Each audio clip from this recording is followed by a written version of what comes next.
ओम शांति, ओम शांति, ओम शांति। आज है 24/3/26 है। बाबा कहते मीठे बच्चे, तुम्हें गृहस्थ व्यवहार में रहते कमल फूल के समान पवित्र रहना है। आज बाबा क्या बोला कि गृहस्थ व्यवहार में ही रहना है, लेकिन कमल फूल के समान पवित्र होकर रहना है। एक बाप की श्रीमत पर चलना है, एक बाप की ही मत पर चलना है। कोई भी डिस सर्विस नहीं करनी है, गृहस्थ में भी रहकर कोई डिस सर्विस नहीं करनी है। प्रश्न है, किन बच्चों को माया जोर से अपना पंजा मारती है? किन बच्चों को माया जोर से पंजा मारती है? बड़ी मंजिल कौन सी है? और दूसरा क्वेश्चन है, बड़ी मंजिल कौन सी है? उत्तर है, जो बच्चे देह अभिमान में रहते उन्हें माया जोर से पंजा मार देती है, फिर नाम रूप में फंस पड़ते हैं। देह अभिमान आया, थप्पड़ लग गया, इससे पद भ्रष्ट हो जाता है ना। बाबा बार बार कहता है कि बच्चे अगर देह अभिमान में आए तो फिर माया थप्पड़ मारेगी।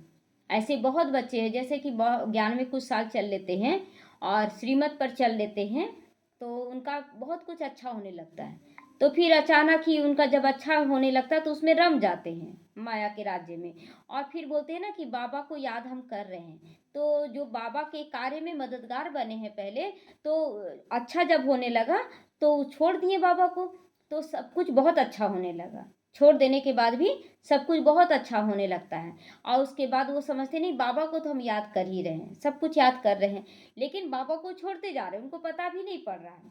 और उसके बाद फिर कुछ समय के बाद फिर माया क्या करती, चमाट मारना शुरू कर देती है, और वही दुख परेशानी बढ़ता है। तो लेकिन बच्चे समझते ना कि नहीं हम तो सही हैं, हम तो सही हैं। लेकिन जहाँ आप अमृत वेला छोड़ें, जहाँ आप मुरली क्लास छोड़ें, ये सब बाबा का श्रीमत है।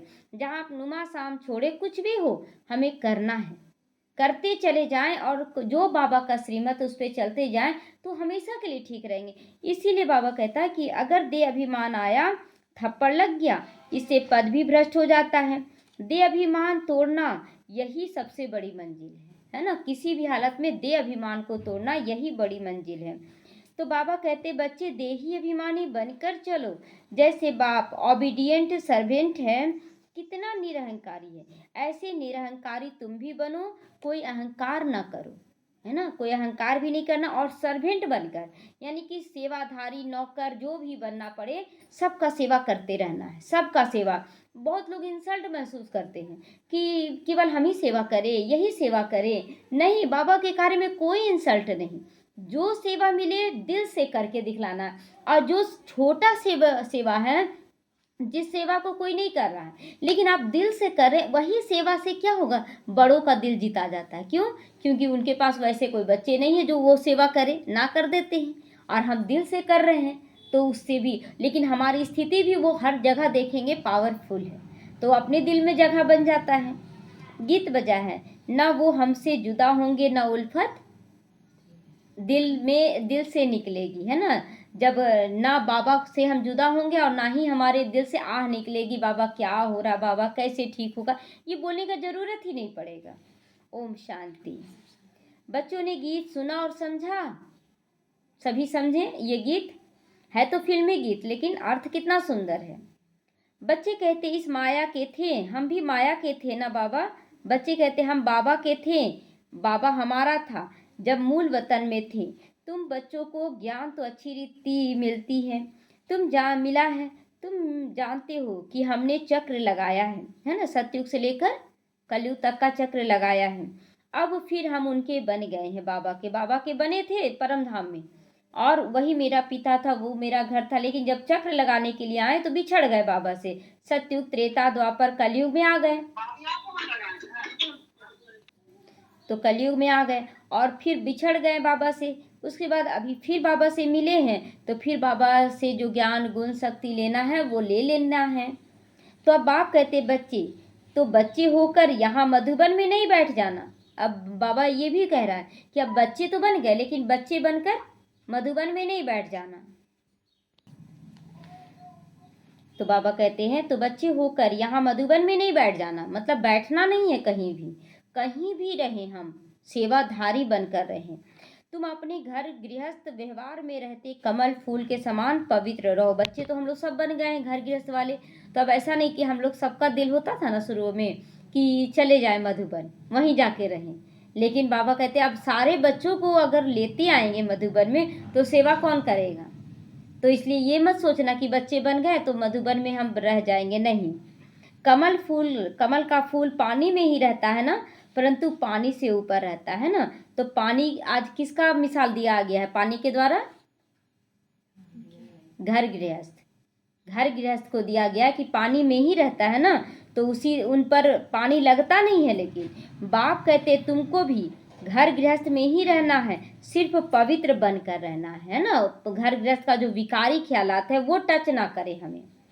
यह तुम्हारा बहुत जन्मों के अंत का जन्म है। जो भी मनुष्य मात्र हैं उन सबको पावन बनाने के लिए मैं आया हूँ।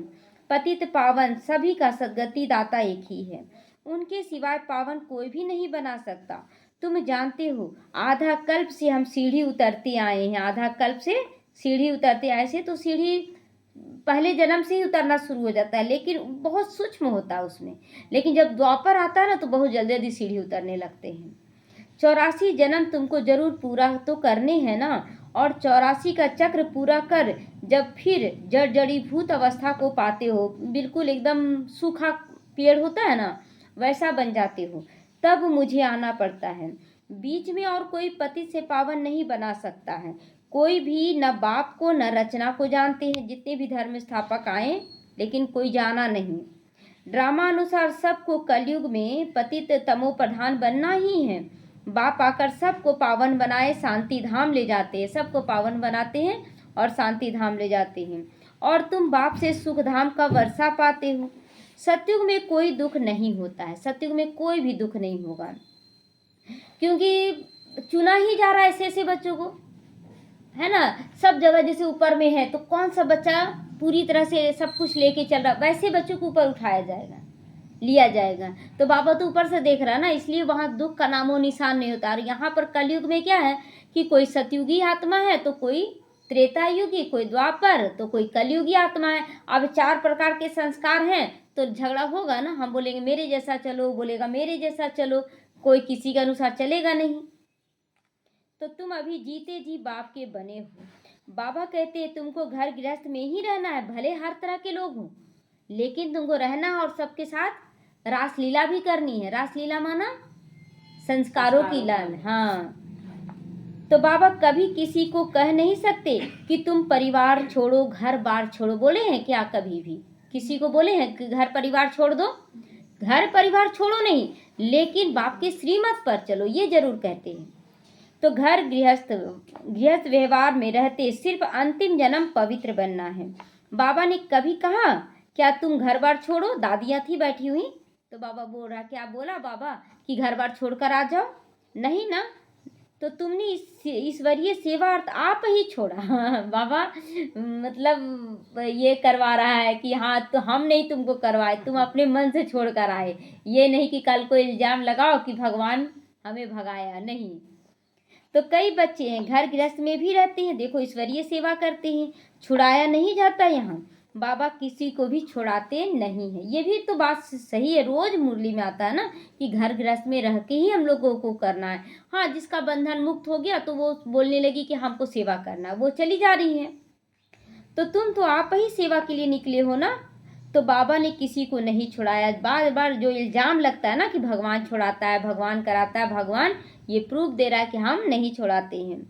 तुम्हारे लौकिक बाप शादी के लिए कहते हैं, तुम नहीं कहते हो, क्योंकि तुम जानते हो कि अब मृत्यु लोक का अंत खड़ा है, शादी बर्बादी ही होगी। तो हम पावन कैसे बनेंगे? ये मन में विचार चलता है कुमारों का कि अगर शादी ब्याह कर लेंगे, कलयुग का तो अब अंतिम पहर चल रहा है, तो विकारी हम क्यों बने? तो हम क्यों ना भारत को स्वर्ग बनाने की सेवा में लग जाएं? बच्चे चाहते हैं राम राज्य हो, पुकारते हैं ना हे पतित पावन सीताराम, है ना, सीताओं के राम। सीता कौन है, राम कौन है? सीता आत्मा है। पतित पावन सीताराम, है ना, 2 अर्थ है। एक आत्मा सीता है और दूसरा परमात्मा राम है ना। फिर एक तरफ सीता हमारी पवित्रता है और मैं आत्मा राम हूँ, है ना। तो राम क्या कर रहा है, पवित्रता ही ना भंग हो जाता, वो खींचता है, वो खींचता है। तो हे राम, आकर भारत को स्वर्ग बनाओ। तो इसीलिए दिखाते हैं ना कि राम जो हैं वो जब सीता को रावण की जेल में छुड़ाना चाहते थे तो उस समय पहले शिव बाबा का शिवलिंग बनाकर पूजा करते हैं। तो वही आत्मा राम, परमात्मा राम की ध्यान करती है, और हम जो उसकी कर्मेंद्रियां, उसका मन विचार जो था रावण की कैद में हो गया, पवित्रता, उसको छुड़ाया जाता है। तो बाबा कहते भी हैं, परंतु समझते नहीं है ना, जब तक क्लियर नहीं किया जाए तो कुछ समझते भी नहीं है। सन्यासी लोग कहते हैं इस समय का सुख काग विष्टा के समान है। हाँ, ये समय तो है ही, सुख है वैसा, लोग समझते ना कि सुख है, लेकिन आप देखिए ना, घड़ी घड़ी एक तरफ सुख है, लेकिन सुख इतना बड़ा दुख में परिवर्तन हो जाता है कि लगता है कि सुख भी बेकार है। तो इसीलिए इस समय बताया गया, इस समय के लिए, कि काग विष्टा के समान सुख है। बरोबर है भी ऐसे। इस समय यहाँ सुख तो है ही नहीं, कहते रहते हैं, परंतु किसी की बुद्धि में है ही नहीं सब बातें कि दुख है ही, यहाँ पर सुख नहीं है, फिर भी भाग रहे हैं सुख की खोज में। तो बाप कोई दुख के लिए ये सृष्टि थोड़ी रचते हैं। बाबा कहते हैं क्या तुम भूल गए हो, स्वर्ग में दुख का नामो निशान नहीं होता। भूल गए हैं सभी, भूल गए हैं, तभी तो बाबा को याद करने लगे। तो वहाँ कंस आदि कहाँ से आएगा, वहाँ कंस आदि नहीं होता है।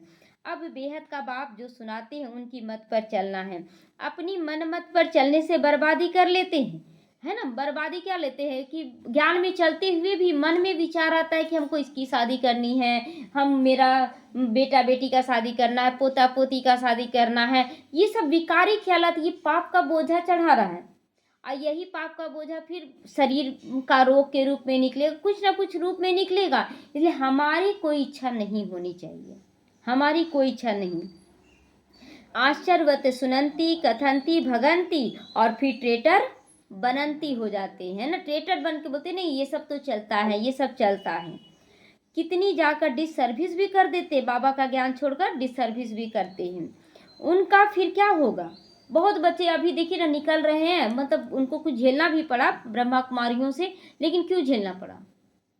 ब्रह्मा कुमारी बहुत सारी बहनें गई हैं और ब्रह्मा कुमारियों के पास बहुत कुछ झेलना पड़ा, और बहुत ऐसी भी बहनें जो गई और तुरंत आगे बढ़ गई। ऐसा क्यों। ये सब पिछले जन्मों का हिसाब किताब है। अगर हमारा पिछले जन्म का हिसाब किताब कड़ा है तो हमको उस झेलना ही पड़ेगा, लेकिन निश्चय ना हिले। कुछ भी झेलना पड़े लेकिन निश्चय नहीं हिलना चाहिए कि बाबा मिला है तो बाबा ठीक करेगा। तो जो इस निश्चय से आगे बढ़ते हैं उनका विघन टलते चला जाता है, खत्म होता जाता है। और जो फंस गए तो आज देखिए ट्रेटर बन के यूट्यूब में कितना डाल रहे हैं, गए ब्रह्मा कुमारी में तो ऐसे हुआ ऐसे हुआ। अपना कमजोरी नहीं बताना है, इस ढंग से भी बताएंगे ना कि मतलब ऐसा दिखा रहे हैं कि मेरे अंदर कोई कमी नहीं था, सारा कमी तो इन लोगों में था। हाँ, ऐसा दिखाएंगे कोई भी हो। हम लोग भी वही करते थे ना, अगर किसी के पास हम अपनी बात रखते तो इस रूप में रखते हैं कि मेरा कोई शिकायत ना आए। तो यही अवगुण तो दिया है रावण। तो हीरे जैसा जीवन बनाने वाले कौड़ी जैसा मिसल बन जाते, कौड़ी मिसल बन जाते हैं। फिर पिछाड़ी में तुमको सब अपना साक्षात्कार होगा कि तुम क्या करके आए हो, सब दिखाएगा बाबा। ऐसी चलन के कारण यह पद पाया। यहाँ तो तुमको कोई भी पाप नहीं करना है, क्योंकि तुम पुण्यात्मा बनते हो। पाप का 100 गुना दंड पड़ जाएगा। भर स्वर्ग में आओगे, परंतु बिल्कुल ही कम पद होगा, बिल्कुल कम पद होगा। क्या क्या पद होगा। यहाँ तुम राजयोग सीखने आए हो, फिर प्रजा बन जाते हो। पहला मर्तबा क्या होगा, प्रजा बन जाएंगे। अच्छा, मर्तबे में तो बहुत फर्क होता है ना, कहाँ राजा रानी, अब कहाँ प्रजा। तो यह भी समझाया है ना, यज्ञ में कुछ देते हैं। अब ये भी बाबा क्लियर कर रहा है, यज्ञ में कुछ देते हैं फिर वापस ले जाते हैं, तो चंडाल का जन्म मिलता है। चंडाल का जन्म देखिए, बहुत सा चांडाल का जन्म बहुत कारणों से होगा, जैसे कि यहाँ का बने और उसके बाद आप खान पान एकदम अशुद्ध कर लिए तो वो भी चांडाल का जन्म लेगा। विकारों में गिर गए, बाबा कई बार किया है कि विकारों में गिर गए तो वो भी चांडाल का जन्म। फिर दूसरा जब बाबा बोला कि अगर आप यज्ञ में दान करते हैं फिर आप छोड़ देते हैं ज्ञान को, आप फिर पूरा फैलाते हम ये दिया मांगने चले जाते हैं, तो फिर बाबा कहता वैसे बच्चों का भी जन्म चांडाल में होगा। यहाँ पर देकर कुछ याद नहीं रखना है, बाबा के यज्ञ में समर्पित, जो दे दिए सो दे दिए। तो कई बच्चे फिर चलन भी ऐसी चलते हैं जो पद कम हो जाता है। बाबा समझाते कि ऐसा कर्म नहीं करो जो राजा रानी के बदले प्रजा में भी कम पद मिले, प्रजा में भी कम पद मिले। यज्ञ में स्वाहा होकर भगंती होकर क्या जाकर बनेंगे। वह यह भी बाप समझाते हैं कि बच्चे कोई भी विक्रम नहीं करो, नहीं तो 100 गुना सजाएं भी मिलेगी, फिर क्यों नुकसान करना चाहिए, क्यों नुकसान करना। देखिए जो दिल का समर्पण करते हैं उसका बहुत अच्छा होता है, लेकिन पहले से ही निश्चय बुद्धि बनकर चले कि चाहे जो भी परीक्षा आएगा बाबा हम आपकी गोद में रहेंगे, तो कुछ भी अनहोनी नहीं होगा। तो वहाँ रहने वालों में से भी जो घर गृहस्थ में रहते हैं, सर्विस में रहते हैं, वे ऊंचा पद पाते हैं। बाबा क्लियर कर रहा है कि जैसे आप सेंटर में रह रहे हैं, लेकिन आप सेंटर में रहकर भी आप पैसों का अपने ऊपर ज़्यादा खर्च कर रहे हैं, हिसाब किताब बना रहे हैं, कुछ भी नहीं कर रहे हैं, लेकिन घर गृहस्थ में रहकर भी अगर बहुत अच्छे से सेवा कर रहे हैं तो वो ऊंचा पद पा सकते हैं। बाबा तो बहुत सारा ऑप्शन दिया है। तो ऐसे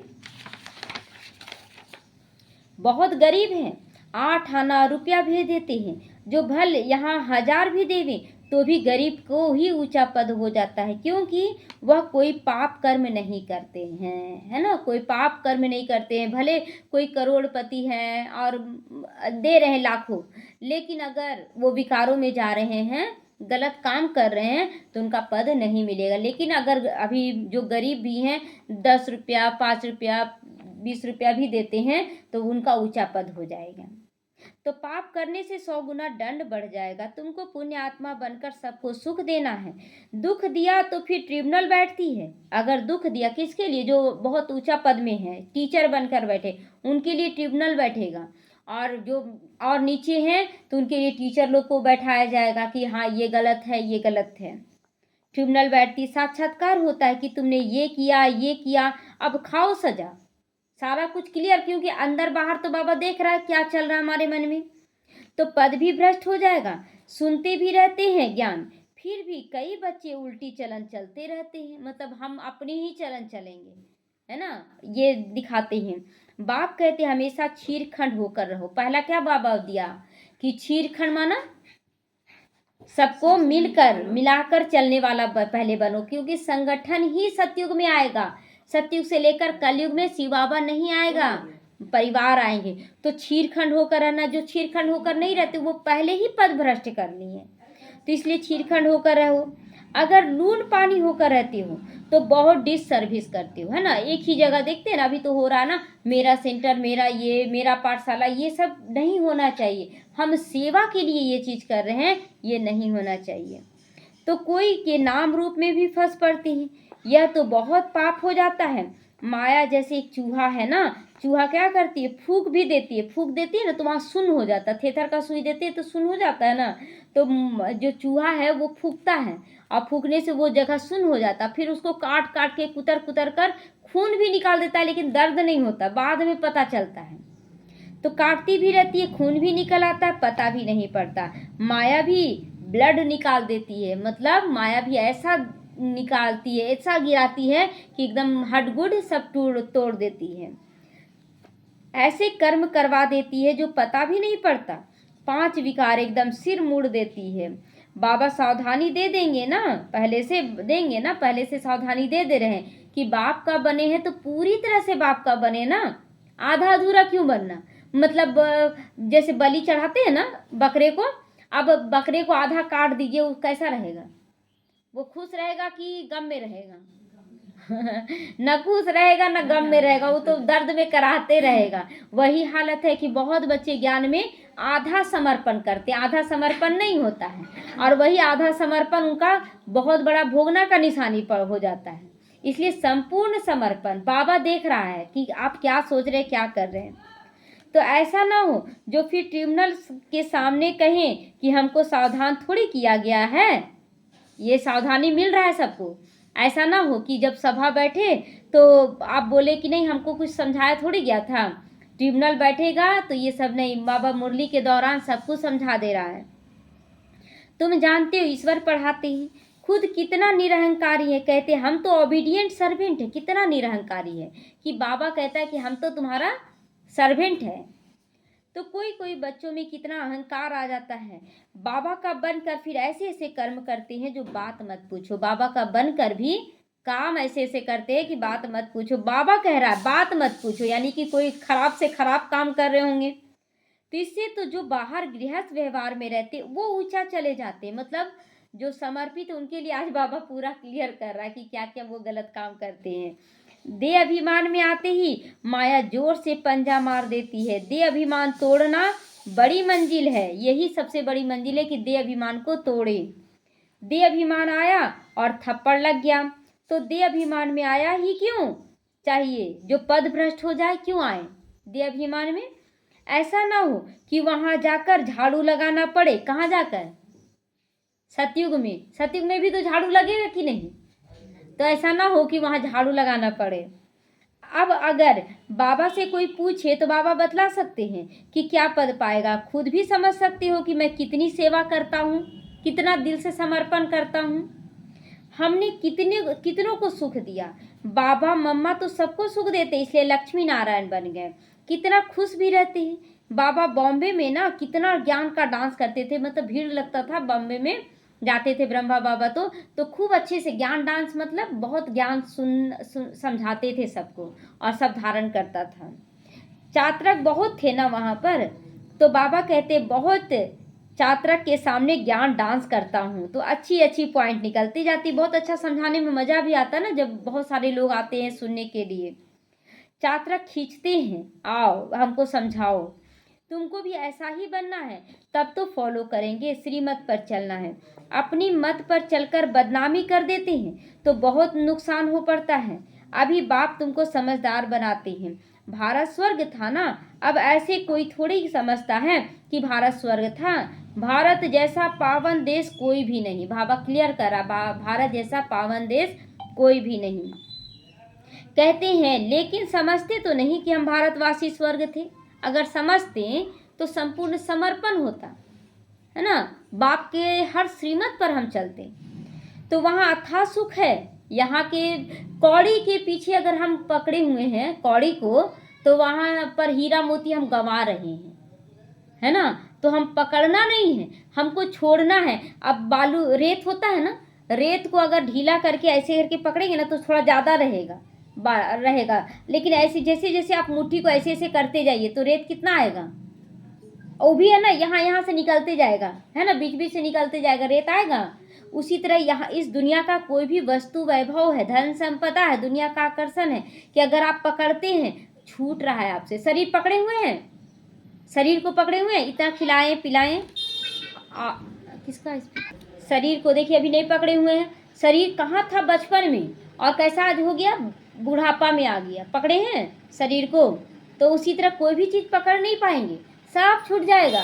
इसीलिए ना बाबा कहता है कि बच्चे अपना नुकसान कर देते हैं। तो अभी बाप तुमको समझदार बनाते हैं, है ना, तो समझना चाहिए भारत स्वर्ग था, भारत स्वर्ग था। अब ऐसा कोई थोड़ी समझता है। तो बाबा कहते हैं कि भारतवासी ही स्वर्गवासी बनेंगे। वहाँ था सुख था। गुरु नानक ने भगवान की महिमा गाई। वह आकर मूत पलीती कपड़ धोते हैं, है ना, कपड़े धोते हैं। शिव बाबा आकर क्या करते हैं, मूत पलीती मतलब गंदे कपड़े को धोते हैं। हमारा शरीर क्या था, पूरी तरह से विकारी बन गया था, तो ऐसे विकारी शरीर को आत्मा जो विकारी बन गई थी उसको धो रहे हैं। जिसकी ही महिमा है एक ओमकार सतनाम अकाल मूरत, किसकी महिमा ये सब है, एक ओमकार, है ना। तो एक शिव बाबा का नाम अकाल मूरत सतनाम, तो शिवलिंग के बदले लेकिन अकाल तख्त नाम रख दिया है। अब बाप तुमको सारी सृष्टि का राज समझाते हैं। बच्चे एक भी पाप नहीं करना, नहीं तो 100 गुना हो जाएगा। मेरी निंदा करवाई तो पद भ्रष्ट हो जाएगा। मेरी निंदा यानी बाप की निंदा कब करवाते, जब ज्ञान में चलकर हम गलत करते हैं तो बाप की निंदा करवाते हैं। बहुत संभाल करनी है, अपना जीवन हीरे जैसा बनाओ, नहीं तो बहुत पछताओगे, है ना। बाबा का ट्रिब्यूनल बैठेगा तो उस समय सर नीचे झुक जाएगा। एक भाई का दिखाया था ना प्रैक्टिकल बाबा, कि बाबा का बनकर बोले कि नहीं हमको बिजनेस करना है, चले गए बिजनेस करने, तो बिजनेस बहुत अच्छा चल पड़ा, करोड़पति बन गए कि बाबा हम तो करोड़पति बन गए। और लेकिन उनकी जो युगल थी ना, छुपा छुपा कर जो धन था वो बाबा के यज्ञ में लगा देती थी। लगाती थी, अचानक शरीर छूट गया, ऊपर गए, सूक्ष्मतन में पहुंची वो आत्मा। तो बोले कहाँ हो बच्चे? तो बोले बाबा हम तो करोड़पति बन गए। बोले कहाँ लाए हो करोड़? तो देखता है तो कुछ नहीं लाए, सर नीचे हो गया कि हम क्या किए। तो बोले कि बाबा हम फिर दूसरे जन्म में क्या करेंगे? बोले तुम्हारा ही कमाई तुम्हारी पत्नी लगाई है इस यज्ञ में, अब उसका रिटर्न तो तुमको मिलेगा, लेकिन एक समय के बाद, अभी तुम रोडपति बनते हो। तो इसीलिए बाबा के यज्ञ में जितना हो सके हमें सफल कर देना है, ना किए माना अपने भाग्य को ना कर देना, तो बहुत पछताएंगे। जो कुछ उल्टा किया वो अंदर में खाता रहेगा। क्या कल्प कल्प हम ऐसे ही करेंगे जिससे नीचा पद पाएंगे? ये मन में आएगा कि हम फिर से ऐसे करेंगे, तो इसीलिए ऐसा नहीं करना है। बाबा कहते माता पिता को फॉलो करना चाहते हो, माता पिता कैसे समर्पण कर दिए। ब्रह्मा बाबा को देखिए, एक एक चीज समर्पण, कुछ रखें मेरे बच्चों का क्या होगा? कुछ नहीं, है ना। तो इसी तरह मम्मा भी बोली क्या कि बाबा, कुमारी थी ना, तो बोली मेरे पास धन नहीं है बाबा, लेकिन ये तन मन जीवन है, पूरी तरह से समर्पण की कि कुछ कुछ रखी। मम्मा भी संपूर्ण समर्पण हो गई। तो माता पिता को फॉलो करना चाहते हो तो सच्चाई से सेवा करो। माया तो कहाँ ना कहाँ से घुस कर आएगी तुम्हारे अंदर। सेंटर की हेड को बिल्कुल निरहंकारी होकर रहना है ना। सेंटर की हेड जो रहती हैं उनको बहुत निरहंकारी बनकर चलना है। बाप देखो कितना निरहंकारी है।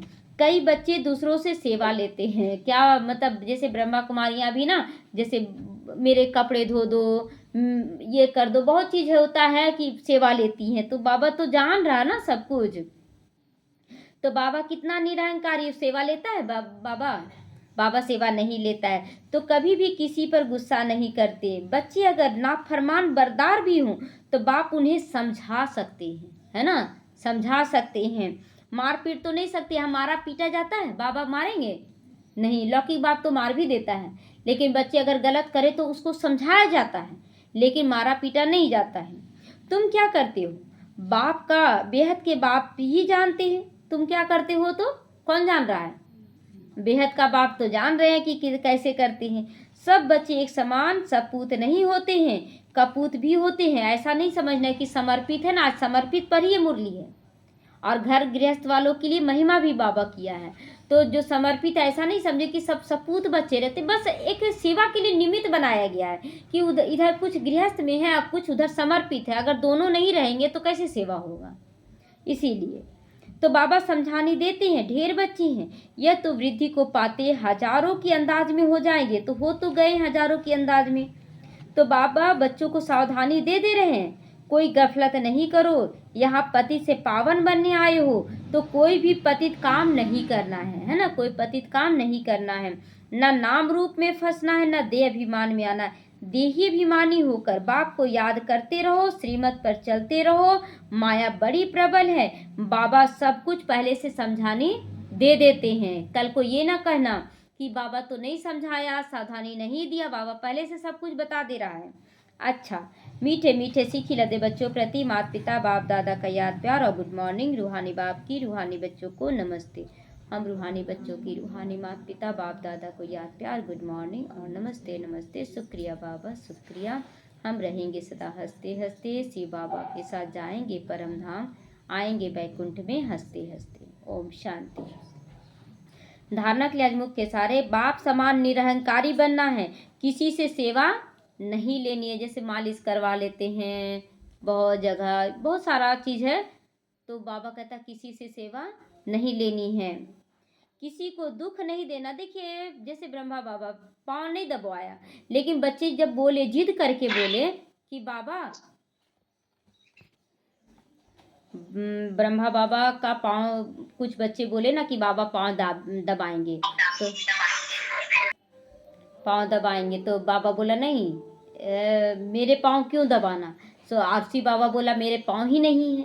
दोनों दो तरह से समझाने देकर बोले नहीं, तो बोले कि बाबा हम आप शिव बाबा की सेवा करना चाहते हैं आपके द्वारा, तो इसीलिए फिर देना पड़ा उनको। तो का आधार बोल लेते हैं ना, तो उनका समझ के हम लोग, हाँ, तो इसीलिए ना बाबा फिर देना पड़ा बाबा को। तो ये तो हो गया सेवा, लेकिन एक होता है कि हम अपनी मर्जी से पाँव दबाएं कि मेरा दाब दो, तुम हमसे छोटे हो, ये नहीं। तो बाबा कहता ऐसे दुख नहीं देना, ऐसा कोई पाप कर्म ना हो जिसकी सजा खानी पड़े। आपस में बहुत छीरखंड, ये नहीं कि ये बाद में आया है, ये गरीब है, ये ऐसा है तो इससे ऐसे सेवा ले लें, नहीं, सब एक बराबर है। बल्कि आप देखेंगे सेंटरों में कि बड़े बड़े घरों की जो घर में बर्तन नहीं धोती, बाबा के घर में आकर कार से उतरी, वीआईपी है, और जाकर बर्तन धोने में लग गई। ये निरहंकारीपना का सबूत है।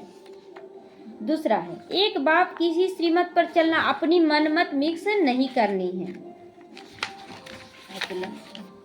वरदान है, सेकंड में देह रूपी चोले से न्यारा बनकर कर्म भोग पर विजय प्राप्त करने वाले सर्वशक्ति संपन्न बनो। सेकंड में देह रूपी चोला से न्यारा होना आता है, दर्द हो शरीर में और आप आत्मा न्यारे हो, ये स्थिति बनानी है कि शरीर में दर्द हो रहा है, मैं आत्मा डिटैच हूँ, तो सर्वशक्ति से संपन्न बन जाओगे।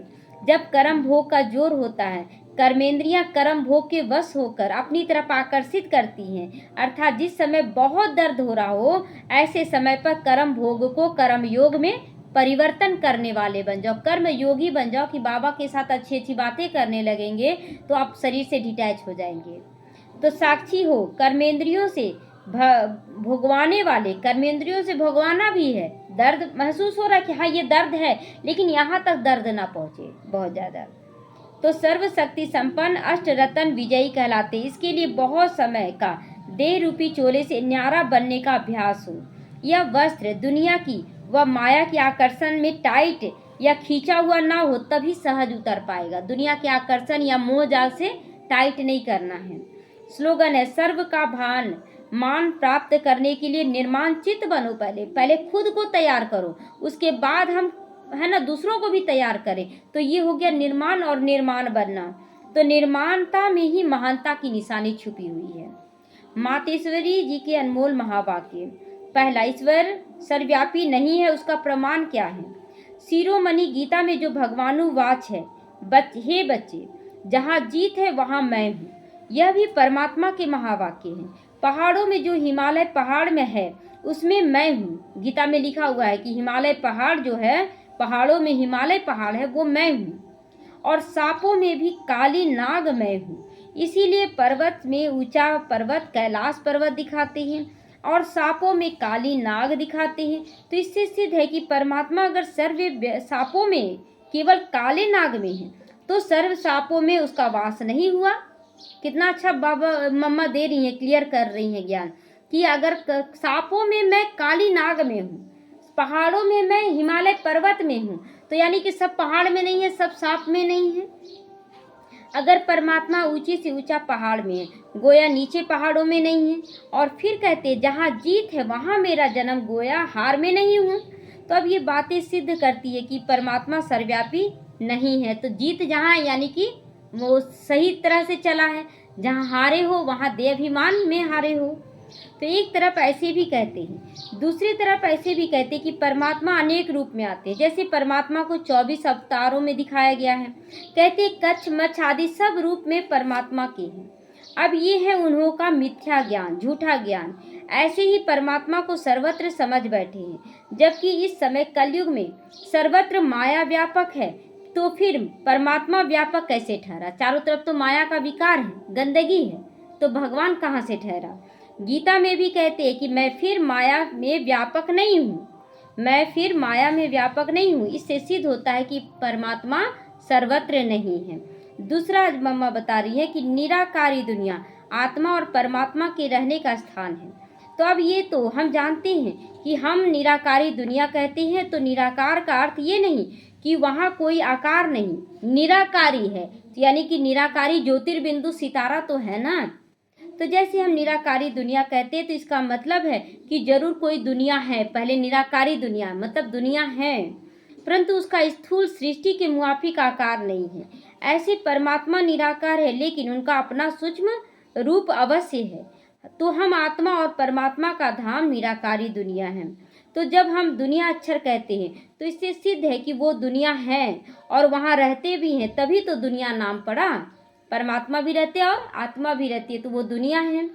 अब दुनियावी लोग तो समझते हैं कि परमात्मा का रूप भी अखंड ज्योति स्वरूप है, तो वो हुआ परमात्मा के रहने का ठिकाना। अखंड ज्योति स्वरूप मतलब पूरा खंडित नहीं है वहाँ, है ना। जैसे कि यहाँ पर घर बनाते हैं तो खंड करते हैं कि नहीं, तो वहाँ खंडित नहीं, क्योंकि सितारा है, सितारा बस बैठा हुआ है वहाँ, तो बना हुआ नहीं ना, किसका ये घर है, इसका ये घर है।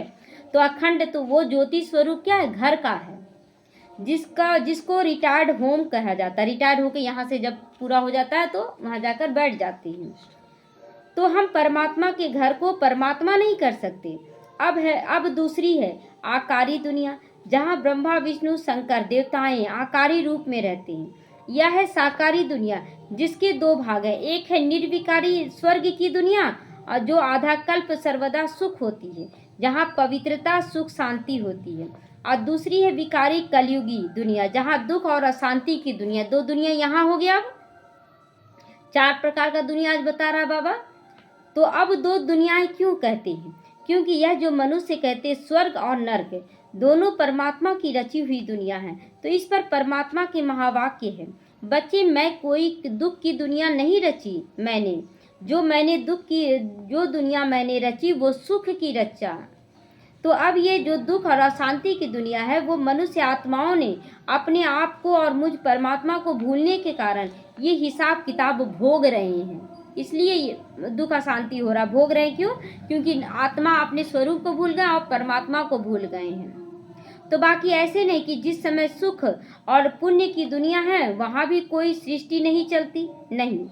हाँ, अवश्य जब हम कहते हैं कि वहाँ देवताओं का निवास स्थान था तो वहाँ सब प्रवृत्ति चलती थी, मतलब गृहस्थ वहाँ भी रहता था, परंतु इतना जरूर था कि वहाँ विकारी पैदाइश नहीं थी, है ना, विकारों से जन्म नहीं होता है, जिस कारण इतना कर्म बंधन नहीं होता है वहाँ। मतलब विकारों से पैदाइश नहीं होती है ना, तो जैसे मेरापन आ जाता है ना, मेरा बच्चा मेरा दर्द सह के ना जन्म देते हैं, तो हम फिर उसको बांध लेते हैं कि मेरा बच्चा, वहाँ वैसा नहीं होता है। तो उस दुनिया को कर्म बंधन रहित स्वर्ग की दुनिया कहते हैं। तो एक हो गई निराकारी दुनिया, दूसरी है आकारी दुनिया, तीसरी है साकारी दुनिया। और साकारी दुनिया में 2 दुनिया, एक निर्विकारी दुनिया, एक विकारी दुनिया। अच्छा, ओम शांति। अव्यक्त इशारे। निश्चय के फाउंडेशन को मजबूत कर सदा निर्भय और निश्चिंत रहो। साकार में अगर कोई निमित्त श्रेष्ठ आत्मा साथ में रहती है तो उनसे कोई भी बात वेरीफाई कराओ, फिर करेंगे तो निश्चय बुद्धि होकर करेंगे, है ना। बाबा कहते हैं अगर कोई वरिष्ठ साथ में है तो हमें बिना पूछे कोई काम नहीं करना है, सब कुछ पूछ कर करना। अपने मर्जी से किए तो ये भी बहुत बड़ा हिसाब किताब बन जाता है। तो निर्भयता और निश्चय दोनों गुणों को सामने रख कर करेंगे तो जहाँ सदा निश्चय निर्भयता है वहाँ सदैव श्रेष्ठ संकल्पों की विजय निश्चित है। तो जो भी संकल्प करते हो, अगर सदा निराकार और साकार साथ सम्मुख है, निराकार और साकार मतलब शिव बाबा और निमित्त श्रेष्ठ आत्मा, तो बाबा कहता अगर सम्मुख है तो वेरीफाई कराने के बाद निश्चय और निर्भयता से करो, इससे समय वेस्ट नहीं जाएगा, समय बर्बाद नहीं होगा। ओम शांति।